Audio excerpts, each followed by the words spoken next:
da ku sani sunana Sarah Aloysius, Stephanie ta shirin daɗin kowa kuma 'yar ƙabila mai Sarham TV.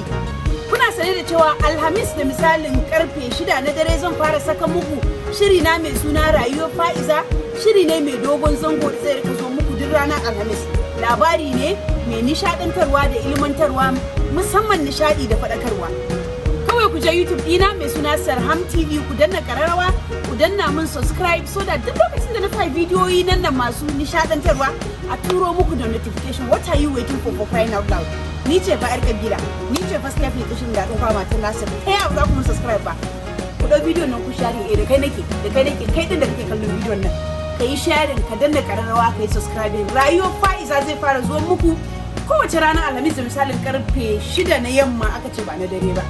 6 na yamma a YouTube channel ɗina. Na gode masoya.